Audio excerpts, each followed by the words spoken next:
Hi hello ನಮಸ್ತೆ. ಇದು ನಿಮ್ಮ ಪ್ರೀತಿಯ Satish master, way to success GSN Mysuru.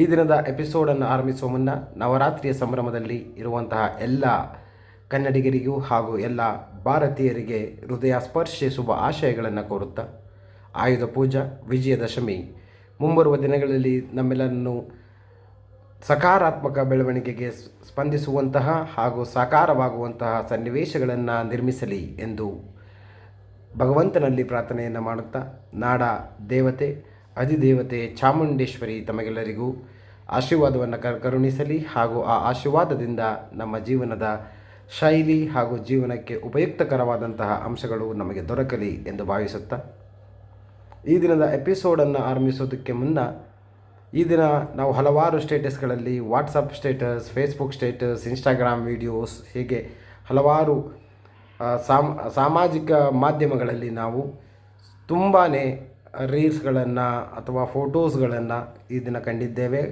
Upload ಕೂಡ ಮಾಡಿದ್ದೇವೆ.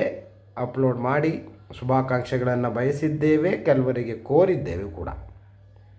ಏನಪ್ಪ ಇದು ಸ್ಟೇಟಸ್ ವಿಚಾರ? ಇದಕ್ಕಿದ್ದಾಗೆ ಸ್ಟೇಟಸ್ಗೂ ಈ ದಿನದ ಟಾಪಿಕ್ಗೂ ಏನು ಸಂಬಂಧ ಎಂದು ಹೇಳುವುದಾದರೆ, ಈ ದಿನದ ಟಾಪಿಕ್ ನೇರವಾಗಿ ಈ ದಿನ ನಾವೆಲ್ಲರೂ ಹಂಚಿಕೊಂಡಂತಹ ಸ್ಟೇಟಸ್ನ ವಿಡಿಯೋಗಳು, ಫೋಟೋಸ್ಗಳಿಗೆ ಸಂಬಂಧಪಟ್ಟಂತಾಗಿರುತ್ತದೆ.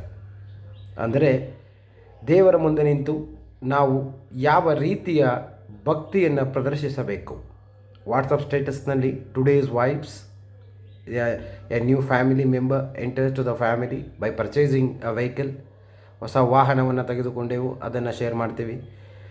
ವಾಹನದೊಂದಿಗೆ ನಿಂತು ಸೆಲ್ಫಿ ಕ್ಲಿಕ್ಕಿಸಿಕೊಂಡು ಆ ಒಂದು ಪೋಸ್ಟರ್ಗಳನ್ನು ಸಾಮಾಜಿಕ ಮಾಧ್ಯಮಗಳಲ್ಲಿ ನಾವು ಹಂಚಿಕೆ ಮಾಡಿಕೊಂಡು ದಿನವನ್ನು ಆಚರಿಸ್ತಾ ಇದ್ದೇವೆ. ಅದನ್ನು ನಾವು ಯಾವ ರೀತಿಯ ಡಿವೋಷನ್ ಅಂದರೆ ಭಕ್ತಿ ಎಂದು ಕರೆಯಬೇಕು?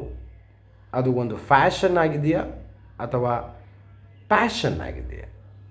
ಅಂದರೆ ಈ ದಿನದ ವಿಚಾರ ಫ್ಯಾಷನ್ ವರ್ಸಸ್ ಪ್ಯಾಷನ್. ಸಿಂಪಲ್.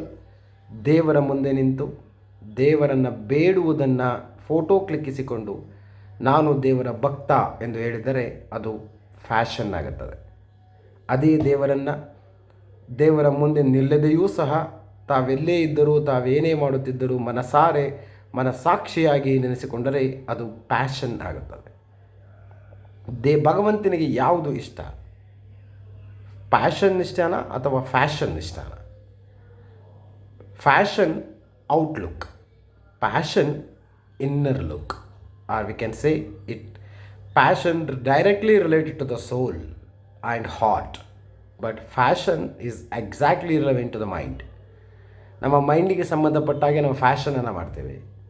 ದೇವರಿಗೆ ಇವತ್ತು ಬೆಣ್ಣೆ ಅಲಂಕಾರವನ್ನು ನಾನು ಮಾಡಿಸಿದೆ, ಅದನ್ನು ಫೋಟೋ ತೊಗೊಂಡು ನನ್ನ ಹಿತೈಷಿಗಳಿಗೆ, ನನ್ನ ರಿಲೇಟಿವ್ಸ್ಗಳಿಗೆ ಶೇರ್ ಮಾಡೋದು, ಅದನ್ನು ಯಾರೋ ಮತ್ತೊಬ್ಬ ರಿಲೇಟಿವ್ಸ್ ನೋಡೋದು ಅಥವಾ ಯಾರೋ ಸ್ನೇಹಿತ ನೋಡೋದು, ನೋಡಿದ ನಂತರ ಇವರು ಬೆಣ್ಣೆ ಅಲಂಕಾರ ಮಾಡಿಸಿದ್ದಾನೆ, ನಾನು ಡ್ರೈ ಫ್ರೂಟ್ಸಲ್ಲಿ ಅಲಂಕಾರ ಮಾಡಿಸ್ತೀನಿ, ಆ್ಯಪಲಲ್ಲಿ ಹಾರ ಮಾಡಿಸೋದು, ಅವರು 50 kg ಆ್ಯಪಲಲ್ಲಿ ಹಾರ ಮಾಡಿಸಿದ್ದಾರೆ, ನಾನು 100 kg ಹಾರವನ್ನು ಮಾಡಿಸ್ತೀನಿ. ಈ ಥರದ ವಿಚಾರಧಾರೆಗಳನ್ನು ನಾವು ಫ್ಯಾಷನ್ ಅಂತ ಕರಿಬೋದು. ಪ್ರೊನೌನ್ಸಿಯೇಷನ್ ಆಲ್ಮೋಸ್ಟ್ ಸಿಮಿಲರ್ ಬರುತ್ತೆ, ಆದರೆ ಪ್ರಭಾವ ಬೇರೆಯ ಥರದೇ ಇದೆ. ಫ್ಯಾಷನ್ಗೋಸ್ಕರ ಪೂಜೆಯನ್ನು ಮಾಡುವುದಾದರೆ ಅದನ್ನು ಭಗವಂತ ಎಷ್ಟರ ಮಟ್ಟಿಗೆ ಸ್ವೀಕರಿಸುತ್ತಾನೆ? ನಮ್ಮಲ್ಲಿರುವಂತಹ ಐಶ್ವರ್ಯವನ್ನು, ನಮ್ಮಲ್ಲಿರುವಂತಹ ಹಣಕಾಸು ವ್ಯವಸ್ಥೆಯನ್ನು ತೋರ್ಪಡಿಕೆಗೆ ತೋರಿಸುವ ನಿಟ್ಟಿನಲ್ಲಿ ನಾನು ಭಕ್ತಿಯನ್ನು ಮಾಡಿದರೆ ಅದನ್ನ ಫ್ಯಾಷನ್ ಅಂತ ಕರೀಬಹುದು. ದಯಮಾಡಿ ಸ್ನೇಹಿತರೆ ಅರ್ಥ ಮಾಡಿಕೊಳ್ಳಿ, ಫ್ಯಾಷನ್ ತಾತ್ಕಾಲಿಕ, ಅದು ಔಟ್ಲುಕ್ಕಿಗೆ ಸಂಬಂಧಪಟ್ಟಿದ್ದು. ಅದರಿಂದ ನಮಗೆ ಯಾವುದೇ ದೀರ್ಘಕಾಲದ ಫಲಗಳು ಸಿಗೋದಿಲ್ಲ ಅಂದರೆ ತಪ್ಪಾಗಲಾರದು. ಆದರೆ ಪ್ಯಾಷನ್ ಅಂತರಾತ್ಮಕ್ಕೆ, ಅಂತರ ಸಾಕ್ಷಿಗೆ ಸಂಬಂಧಪಟ್ಟಂಥ ವಿಚಾರ. ಅಲ್ಲಿ ನಮ್ಮ ನಿಜಭಕ್ತಿ, ದೈವಭಕ್ತಿ ಅಥವಾ ದೇವರ ಹತ್ತಿರಕ್ಕೆ ತಲುಪುವಂಥ ಭಕ್ತಿಯನ್ನು ನಾವು ಪ್ರದರ್ಶನ ಮಾಡಬಹುದಾಗಿದೆ. ಸೊ ಶೋಕಿಗೋಸ್ಕರ ಭಕ್ತಿಯನ್ನು ಮಾಡುವುದು ಅಥವಾ ಯಾರನ್ನು ಮೆಚ್ಚಿಸಲು ಪೂಜೆಯನ್ನು ಮಾಡುವುದು ಅಥವಾ ಯಾರೋ ಮಾಡಿದರಲ್ಲ ನಾನೂ ಮಾಡ್ತೀನಿ, ನಾನೇನೂ ಕಡಿಮೆ ಇಲ್ಲ ಅಂತ ಪೂಜೆ ಮಾಡೋದು, ಈ ಎಲ್ಲ ವಿಚಾರಗಳನ್ನು ನಾವು ಫ್ಯಾಷನ್ ಅಂತ ಕರಿತೀವಿ. ನನಗೆ ತೊಂದರೆ ಇದೆ, ಭಗವಂತ ನನ್ನ ತೊಂದರೆಯಿಂದ ಪಾರು ಮಾಡಪ್ಪ, ನನ್ನ ಶಕ್ತಿ ಇಷ್ಟರ ಮಟ್ಟಿಗಿದೆ. ನಮ್ಮ ಅನುಕೂಲಕ್ಕೆ ತಕ್ಕಂತೆ, ನಮ್ಮ ಮನಸ್ಸಾಕ್ಷಿಗೆ ತಕ್ಕಂತೆ ಮನಸಾರೆ ಮನಸ್ಪೂರ್ವಕವಾಗಿ ಮನಸ್ಫೂರ್ತಿಯಿಂದ ಭಗವಂತನನ್ನು ನಾವು ಬೇಡಿದರೆ ಅದು ಪ್ಯಾಷನ್ ಆಗುತ್ತೆ.